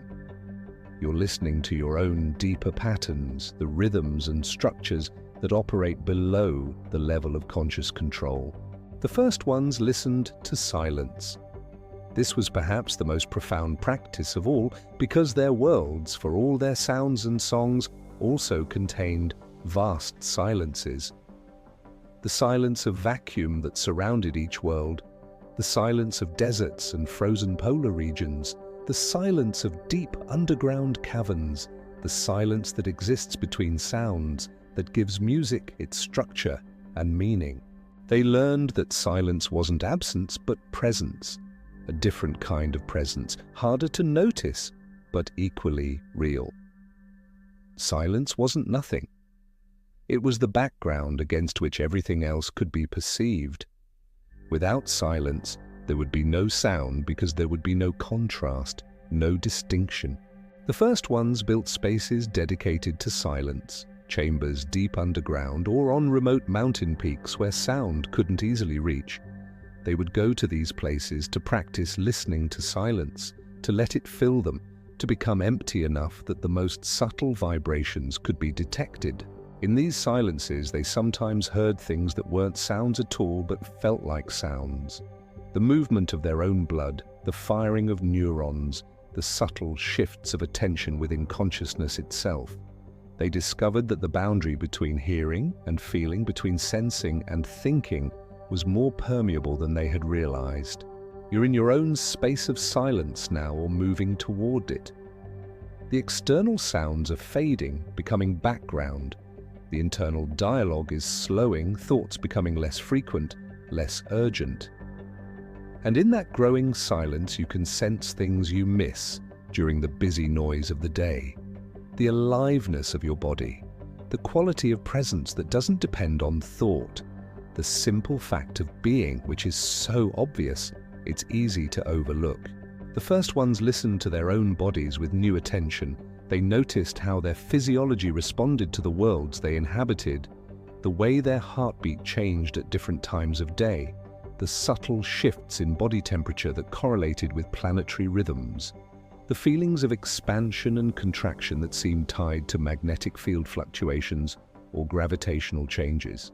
They realized their bodies were instruments, constantly measuring and responding to the environment in ways far more subtle than conscious perception could track. By learning to listen to these bodily responses, they gained another channel of information about their worlds, another way of knowing that complemented intellectual understanding. Some first ones developed this somatic listening to extraordinary degrees. They could feel approaching weather changes hours before instruments detected them. They could sense geological instabilities, the subtle stress patterns in rocks that preceded earthquakes. They became early warning systems, their bodies more sensitive than any machine to certain kinds of subtle environmental shifts. Your body is telling you things right now, signals of tiredness, of relaxation, of readiness for sleep. You don't need to interpret these signals or respond to them consciously. Just let them be there, acknowledged at the edge of awareness. Your body knows what to do. It's been practicing sleep for as long as you've been alive. Trust it. The first ones listened to each other with a depth that we've perhaps forgotten how to achieve. They didn't just hear words, but the whole person speaking. The tone, the rhythm, the pauses, the breathing. They listened for what wasn't being said as much as for what was. They developed a culture of deep listening, where being truly heard was considered as important as being fed or sheltered. In their council meetings, in their gatherings, silence was valued as much as speech. After someone spoke, there would be time for the words to settle, to be absorbed, before anyone responded. This slowed conversations down but made them more substantial, more meaningful. Less was said, but more was communicated. They taught their children to listen before they taught them to speak, to sit in silence and just absorb the sounds of the world, to notice the rhythms and patterns, to let information come in before trying to push anything out. This created a foundational orientation toward receptivity, toward learning, toward humility in the face of the vast amount there was to perceive and understand. Listening, they discovered, was a way of showing love. To truly listen to something, a person, a place, a phenomenon, was to honor it, to acknowledge its existence and value. The first ones tried to bring this quality of loving attention to everything they encountered. Not sentimental love, but the kind of love that shows up as careful attention, as patience, as willingness to be changed by what you're attending to. Your own deepest listening is happening now, below the level of words or conscious thought. Your body listening to its own needs. Your nervous system listening for danger and finding none, allowing deeper relaxation. Your consciousness listening to the pull toward sleep, toward letting go, toward the mysterious process that happens when you surrender awareness and drift into dreams. The first ones understood that listening was never truly passive. The observer affects the observed. Quantum mechanics taught them that, but experience taught them something deeper. To listen to something is to enter into relationship with it. Your attention affects what you're paying attention to. The act of observation changes both the observer and the observed. So they listened responsibly, carefully, with awareness of the weight their attention carried. They tried to listen in ways that were healing rather than harmful, that were honoring rather than exploitative. They knew their listening mattered, had effects, was part of the ongoing co-creation between consciousness and the universe it emerges from. And the universe listened back. This was the deepest discovery of all. The cosmos wasn't dead matter mindlessly following physical laws. It was responsive, participatory, engaged in some way that was hard to articulate, but impossible to deny once you'd experienced it. When you listened deeply enough, long enough, something listened back. Not with words or even thoughts, but with a quality of attention that could be felt, a reciprocal awareness that created feedback loops of meaning and connection. The first ones rested in this mutual listening, they and their worlds attending to each other, shaping each other, dancing the endless dance of relationship. And in that dance, in that deep listening, they found something like peace. Not the absence of challenge or difficulty, but a fundamental okayness, a sense of being held by something larger, of belonging to a universe that was paying attention, that cared in its own vast, patient, mysterious way. Let yourself rest in that now. You're held, you're heard. The universe is listening to you even as you listen to it. This soft exchange of attention, this mutual awareness. You can let go now. You can stop striving, stop controlling, stop even listening so actively. Let sleep come, let it be gentle, let it be deep. The first ones are listening to their worlds, and their worlds are listening to them. And somewhere in that reciprocal attention, in that tender, mutual awareness, there is profound rest. The kind you're sinking into now, the kind that restores everything. As time flowed onward for the first ones, measured in generations that became countless, something unexpected happened. Something that perhaps should have been expected given the nature of consciousness and its hunger for meaning. They began to forget. Not everything, of course. Not the essential knowledge of how to survive, how to build, how to maintain their civilizations. That practical wisdom was carefully preserved, passed down, encoded in ways that resisted erosion. But the details of their origins began to blur, to soften at the edges, to transform from history into something else. Your own memories are doing this too, constantly. The sharp edges of today's experiences are already beginning to fade, to be reinterpreted, to be woven into the larger story you tell yourself about who you are and where you've been. This isn't failure. It's how consciousness works, how meaning is made. The first ones, hundreds of generations into their settlement of new worlds, found that the story of the homeworld had become uncertain. The children growing up beneath alien skies would ask their elders, "What was it like, the world we came from?" And the elders would tell them what they had been told, which was what their elders had been told, a chain of transmission stretching back through time, each link slightly transforming the message it carried. The homeworld was beautiful, they would say. Green and blue, wrapped in clouds white as dawn. Its sun was yellow, warm and gentle. Its moon, singular, unlike the 3 moons we see here, hung in the night sky like a pearl, guiding travelers and lovers and dreamers. But was this memory or imagination, truth or wish? The line between them had grown blurry, like a photograph left too long in sunlight, the image still recognizable but faded, details replaced by the soft glow of time's passage. The first ones didn't mourn this blurring.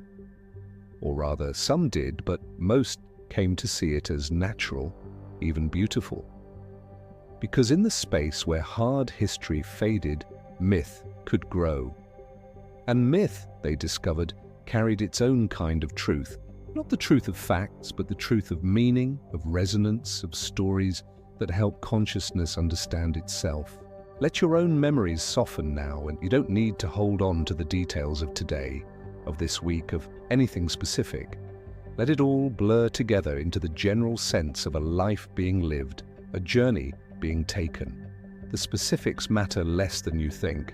The pattern, the direction, the quality of movement through time, that's what remains. On each world, different myths emerged about the homeworld and the journey. On some worlds, the homeworld became paradise, a place where everything was perfect, where suffering didn't exist, where harmony was the natural state of being. The leaving became a fall, an exile, a punishment for some ancient transgression. These worlds told stories of trying to return, of redemption, of one day being worthy to go back to the paradise they had left. Other worlds mythologized the journey itself. The ships became sacred vessels, their departed captains became gods who guided the people across the impossible void.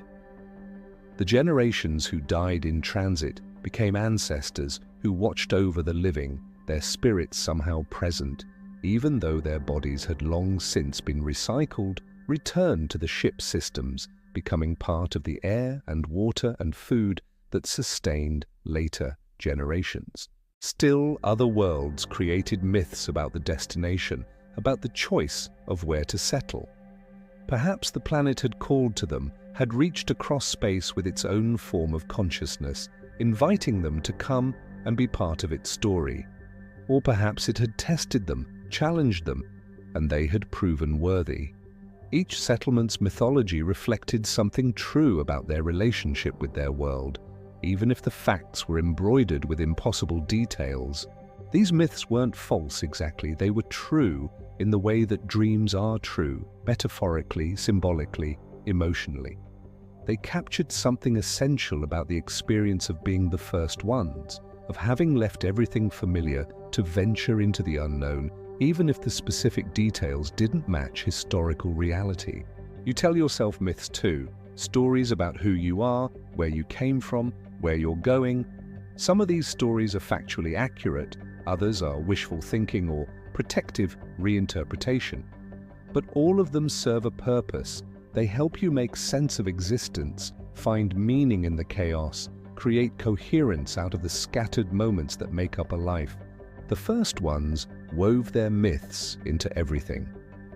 Into their art, where paintings and sculptures depicted scenes from the mythologized past, the last days on the homeworld, the great ships rising into the sky, the first steps on the new world. Into their music, where songs passed down through generations carried stories in melody and verse, the repetition ensuring preservation even as details shifted. They wove myths into their architecture. Temples built to honor the journey, with windows oriented to catch the light from the direction of the homeworld star, impossibly distant but still visible as a faint point in the night sky. Some settlements maintained museums, collections of artifacts, supposedly from the original ships, though many of these were likely later creations, made to look ancient, filling in gaps in the historical record with physical objects that matched the myths. The myths were woven into their rituals and ceremonies. Festivals marking the anniversary of the landing, celebrated with reenactments of that moment, though no one alive had been there. And the details of the reenactment were based more on how people imagined it should have happened than on any surviving record. Coming-of-age ceremonies where young people were told the story of their people's journey, receiving it as a kind of inheritance, a responsibility to remember and pass on. Some of the first ones worried about this mythologization. They tried to preserve accurate historical records to maintain clarity about what had actually happened versus what was wishful thinking or poetic elaboration. They built archives, stored data in multiple formats, created redundant systems to protect against loss. But even these efforts were undermined by time. Storage media degraded, translation errors crept in as languages evolved, copying introduced mistakes. And most insidiously, each generation that maintained the archives couldn't help but interpret the records through their own understanding, adding notes and commentary that later generations might mistake for part of the original text. The line between history and myth continued to blur, like watercolors running together on wet paper, creating something more beautiful than either alone, but less precise, less definitive, less certain. Let uncertainty be okay. Let the not knowing be acceptable. You don't need to have everything figured out, don't need to know the absolute truth about yourself or your past or what anything means. You can rest in the question, in the mystery, in the recognition that some things will always be partly mythical, partly obscured, partly reimagined. On some worlds, different settlements developed contradictory myths about the same events. Each group insisted their version was correct, the authentic transmission of what had really happened. These disputes sometimes led to conflict, to schisms, to settlements splitting and reforming around different mythological traditions. But over time, most settlements learned to hold their myths more lightly. They came to understand that the purpose of myth isn't accuracy but meaning, not historical truth but emotional and spiritual truth. Two contradictory myths could both be true in the ways that mattered, even if both couldn't be factually correct. This taught them something valuable about tolerance, about epistemic humility, about the limits of certainty. If even their own origins were obscured, if even the fundamental questions about where they came from and why couldn't be answered definitively, then perhaps dogmatism about anything was inappropriate. Perhaps flexibility, openness, and willingness to hold multiple possibilities simultaneously was the wiser approach. Your own certainties are softening now in this liminal state between waking and sleeping. The things you were sure about during the day seem less definite. Your identity itself becomes more fluid. Who you are, what you want, what matters, all of it becomes negotiable, revisable, open to question. This isn't disintegration, but a kind of healthy dissolution, the boundaries becoming permeable so that change and growth become possible. The first ones noticed something interesting as their myths developed. They began to incorporate elements from their new worlds. Stories about the home world would include creatures or plants that didn't exist there but did exist on the new world. The geography of the home world in these myths started to resemble the landscape where people now lived. This was memory updating itself, the present retrofitting the past to make it feel more continuous, more connected. The unconscious mind didn't distinguish clearly between what was remembered and what was imagined, between what had been experienced and what was wished for. It wove everything together into a coherent narrative, even if that narrative didn't match the historical record. Some scholars among the first ones found this disturbing, this constant rewriting of the past. Others found it beautiful, even necessary. It meant that the past wasn't dead, wasn't sealed off, but remained alive, constantly being reinterpreted in light of present understanding and needs. The past and present were in dialogue, each reshaping the other in an ongoing dance of meaning-making. The myths told by the first ones began to include elements that couldn't possibly be historical, but served important psychological and spiritual functions. Stories about individuals who had made great sacrifices during the journey. Heroes who had saved the ships from destruction. Wise leaders who had guided people through crises. Some of these figures might have been based on real people, but they had been amplified, idealized, transformed into archetypes that embodied values the culture wanted to remember and transmit. There were trickster figures in the myths, characters who broke rules, caused chaos, but whose disruptions often led to unexpected benefits. There were tragic figures whose failures taught important lessons. There were lovers whose romances spanned the gaps between worlds or generations. There were villains whose selfishness or cowardice had nearly doomed everyone, serving as cautionary examples. These mythological figures became more real to most people than any historical person could be. They were vivid, memorable, rich, with symbolic meaning.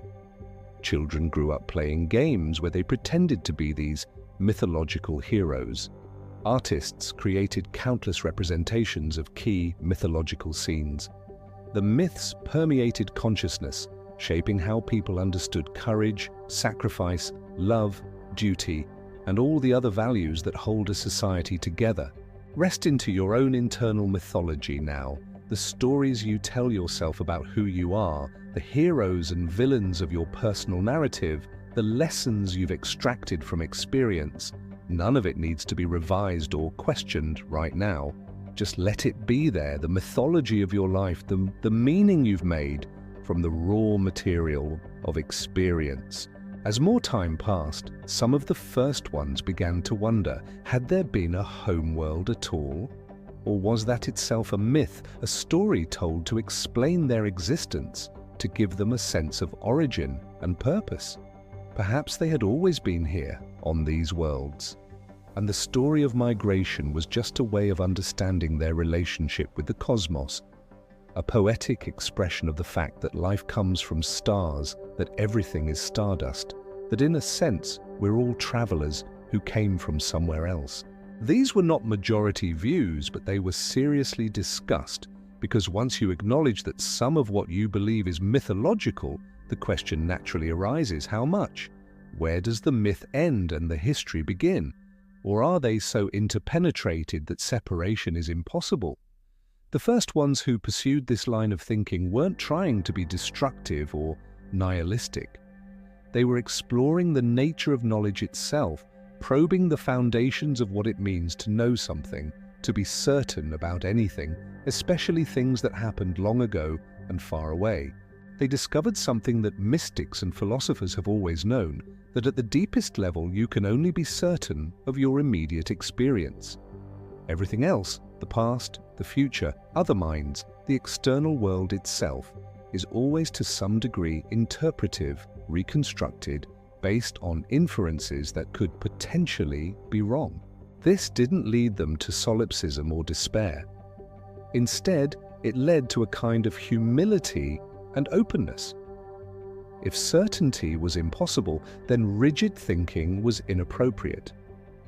Better to hold beliefs provisionally, to remain curious, to keep learning, to accept that you might be wrong about almost anything. You're touching this uncertainty now in the fog of near sleep. Where are you exactly? When is this? Who is this self that's aware? The normally sharp boundaries of identity and circumstance are dissolving. And rather than being frightening, it's relaxing. You don't have to maintain the fiction of certainty. You can just be, without needing to know exactly what that being consists of. The myths of the first ones evolved over time, reflecting changing circumstances and new understandings. When settlements encountered other intelligent species, those species were incorporated into the mythology, sometimes as having been present all along, sometimes as new characters in an expanding story. When technological advances allowed the first ones to do things they couldn't before, the myths updated to include legendary figures who had supposedly achieved similar feats in the past, providing mythological precedent for present innovation. When settlements faced crises, environmental disasters, disease, social upheaval, new myths emerged that helped people process these experiences, providing frameworks for understanding suffering and finding meaning in difficulty. The mythology was alive, dynamic, responsive. It wasn't a fixed text passed down unchanged, but a living tradition that grew and adapted like any organism, finding new ways to survive and serve as conditions changed. Some first ones became professional myth keepers, storytellers, priests, historians, artists whose role was to maintain the mythological tradition while also allowing it to evolve appropriately. These myth keepers understood that their task was delicate, preserved too rigidly, and the myths become irrelevant, unable to speak to present conditions, change too freely, and the sense of continuity with the past is lost. They walked a middle path, honoring tradition while remaining responsive to innovation. They taught that myths were true not because they accurately described past events, but because they accurately described present meanings, present values, present aspirations. The question wasn't, did this really happen, but does this story help us live well, understand ourselves, create the kind of society we want to be? By this standard, many myths were deeply true, perhaps truer than strict historical fact could ever be, because facts tell you what happened, but myths tell you what it meant, what it means, what it should mean. And meaning, the first ones understood, is what consciousness craves more than mere information. Your own myths are the same. The story of your first love might not be factually accurate in every detail. Memory is notoriously unreliable, but it's true in capturing something about who you were then, what you learned, how you were changed. The myth of your life is being written constantly, and it's true in the ways that matter. The first ones told their myths in starlight. Literally, they would gather beneath the night skies of their new worlds and tell the old stories, pointing to the stars as they did so. From that direction came the first ship. That star might be near the home world, though we can't be certain. Those stars form the shape of the vessel that brought us here, which is why we call that constellation the ship. The stars themselves became part of the mythology, a vast canvas on which stories were projected. Constellations weren't just arbitrary patterns, but characters and scenes from the myths, written permanently in the night sky, visible to every generation as a reminder of where they came from and what they valued. Children learned the myths and the constellations together, so that looking at the stars always triggered memory of the stories, and the stories always evoked the stars. Myth and cosmos became inseparable, each giving meaning to the other. This is the way of consciousness, to see pattern, to create story, to find meaning in what might otherwise be random. The stars are just balls of burning gas, following physical laws indifferent to human concerns. But seen through myth, they become guides, ancestors, promises, reminders of connection to something larger than individual life. The first ones rested in their myths the way you're resting now, not as escape from reality, but as a deeper way of engaging with it. The myths gave them a sense of place in time and space, a feeling of continuity with the past and possibility for the future. They provided shared stories that bound communities together, creating common reference points, shared values, collective identity. And when individuals among the first ones faced the existential questions that consciousness inevitably encounters, why am I here? What is my purpose? What happens when I die? The myths provided answers. Not definitive, provable answers, but answers that worked, that helped people live with dignity and meaning, that transformed the raw fact of existence into something richer, something that felt significant. The myths said you are part of a great journey that began before you and will continue after you. Your life is a link in an unbroken chain, stretching back to origins you can only imagine and forward to destinations you'll never see. You matter because you're part of this larger story, this grand adventure of consciousness exploring the cosmos. Let that be true for you too now, as you drift deeper into sleep. You're part of something vast and ancient and ongoing. Your individual life is precious and significant because it's part of the whole, contributing its unique note to the cosmic symphony. And you can rest in that, knowing your small part matters, while simultaneously recognizing you don't have to carry the weight of the whole. The first ones told their myths in starlight and then they slept, their dreams continuing the stories, their unconscious minds weaving new myths that would surface in the morning as inspiration, as art, as the next chapter in the ever-evolving story of what it means to be conscious in this vast, mysterious, beautiful universe. Sleep now. Dream your own myths. Let the stars of your inner cosmos arrange themselves into new patterns, new stories, new meanings. The universe is still being created, and you're part of that creation, even now, especially now, in the deep, creative darkness where dreams are born. The first ones understood this, that sleep and myth were related, both operating in the realm where boundaries blur, where anything is possible, where consciousness touches something deeper than waking logic can reach. They honored sleep as they honored myth, as a necessary part of being human or whatever they had become. Rest in that honoring now. Your sleep is sacred. Your dreams are meaningful. Your journey through the night is as important as anything you do in the day. Let yourself sink all the way down now into the deepest rest where myths are born and stars are named and everything begins again. There is a quality of consciousness that the first ones discovered in their settled years, a state of awareness that exists in the pauses, in the gaps, in the moments between moments. Not the active thinking mind, not even the dreaming mind, but something quieter still. A presence that notices but doesn't grasp. An awareness that holds everything lightly. You're very close to this state now, perhaps already there. Your thoughts, if you have any, are slow, dispersed, arriving like visitors who don't stay long. And between them, spaces. Beautiful, empty, restful spaces. The first ones cultivated this quality deliberately. After generations of building, establishing, securing their civilizations on new worlds, they found themselves with something their ancestors during the journey had rarely experienced: stillness. The luxury of not having to constantly move forward, to solve urgent problems, to strive. They could simply be. At first, this stillness was uncomfortable for some.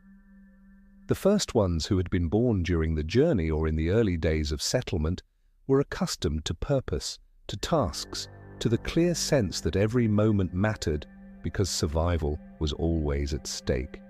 When survival was assured, when the immediate pressures lifted, they felt oddly adrift.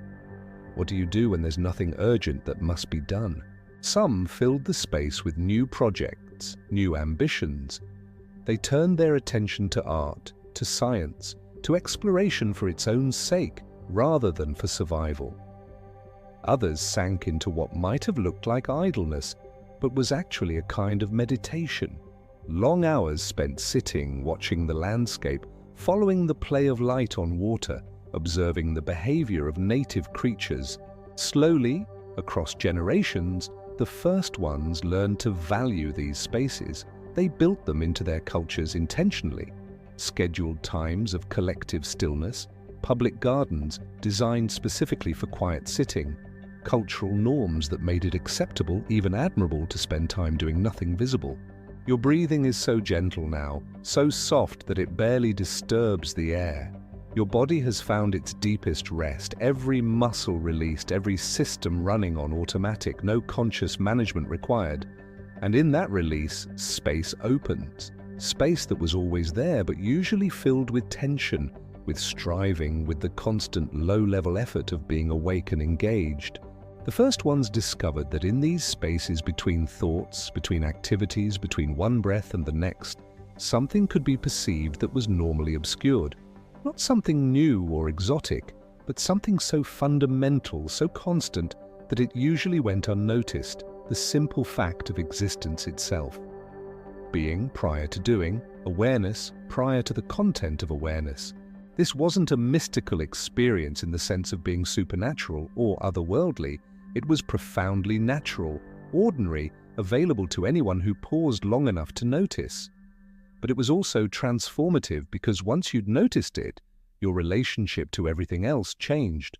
You realized that the constant stream of thoughts, emotions, sensations, perceptions, all the content that usually fills consciousness, isn't the whole story. Behind all of that, or prior to it, or perhaps encompassing it, there's something else. A spaciousness, a stillness, a presence that isn't disturbed by whatever passes through it, the way the sky isn't disturbed by weather. The first ones taught their children about this spaciousness, not through lectures or abstract philosophy, but through experience. They would take young ones to quiet places and simply sit with them.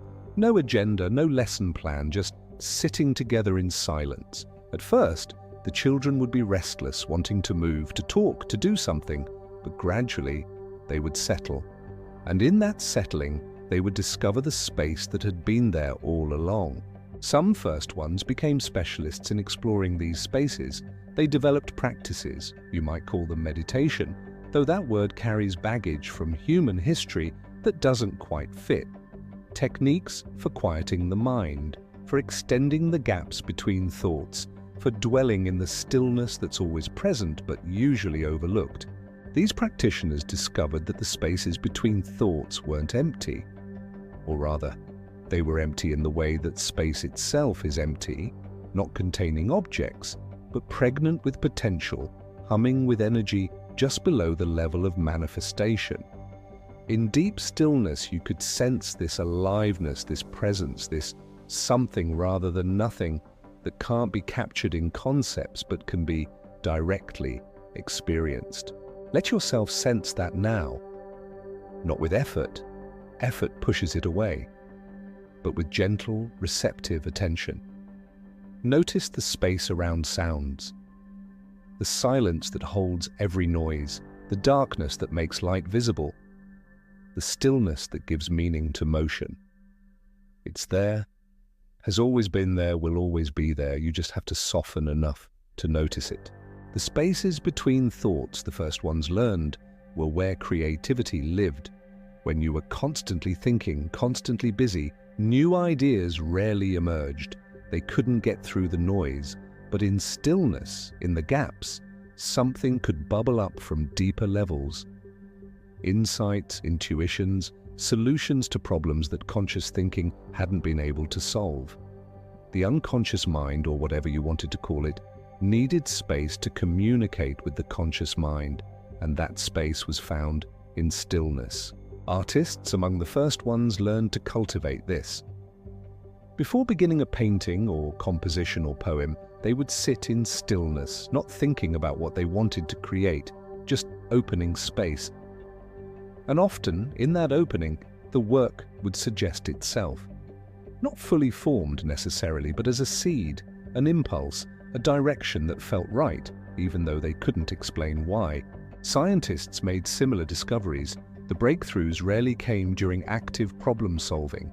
They came in the pauses, while walking, while resting, in the moments between focused effort when the mind was allowed to relax its grip and connections could form spontaneously, associations that rigid thinking would never have discovered. Your own mind does this too.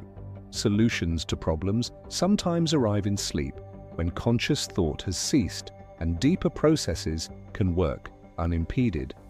You wake knowing something you didn't know when you went to bed, though you can't trace the reasoning that led to that knowledge. It happened in the spaces, in the dark, in the gaps where consciousness doesn't usually look.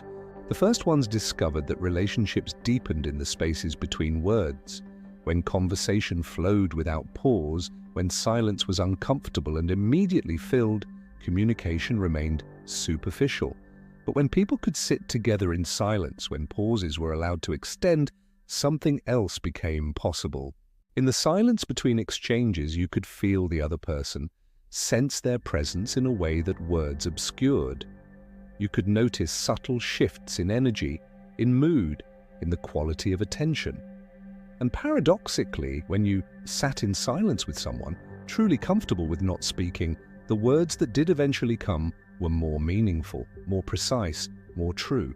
Some first ones made this into an art form. They would sit in silence with others for hours, days even, occasionally speaking, but mostly just being together, sharing space. This created bonds that words alone could never forge. A communion of consciousness, awareness meeting awareness without the mediation of language. Let yourself feel that communion now with the darkness around you, the silence that holds you. You're not alone, even in your solitary rest. You're held by something larger, the planet beneath you, the atmosphere surrounding you, the cosmos within which all of this takes place. And in the stillness you can sense that connection, that fundamental non-separation. The spaces between breaths. This was another threshold the first ones explored. After you exhale, before you inhale, there's a pause. And after you inhale, before you exhale, another pause. These moments, usually so brief you don't notice them, can be extended slightly, not through force, but through attention. But in those pauses, the first ones discovered something remarkable, a kind of cessation, almost like a small death. The body is suspended between breaths, nothing is happening. And in that nothing, that absence of the usual respiratory rhythm, you can touch something essential. the awareness that continues whether you're breathing or not, that exists independent of the body's functioning. It's accessible to you now, though perhaps you're too deeply relaxed to explore it actively. But it's there, available. The pause between breaths. The space where being exists without doing, where consciousness persists in the absence of its usual content. You don't need to grasp for it. Just know it's there, that fundamental awareness that you can never actually lose, because it's what you are, not just what you have. The first ones built their later civilizations around these spaces, not around constant activity and productivity, though they certainly remained productive, but they structured their societies to honor rest, to value contemplation, to make space for the spacious. They built plazas designed for sitting and watching rather than for commerce or transit. They created rhythms of work and rest that included substantial pauses, not just at night, but throughout the day. They developed cultural practices that celebrated stillness, festivals of silence, temples dedicated to nothing in particular, just quiet spaces where one could go to be. This might seem impractical, wasteful even, to a civilization in its striving phase. But the first ones had moved past striving.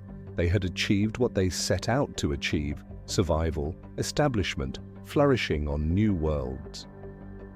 Now they could explore what comes after striving, what life looks like when you're not constantly pursuing the next goal. What they found was that the spaces were where meaning lived. The rushing from task to task created a sense of purpose, yes, but it was superficial, unsatisfying.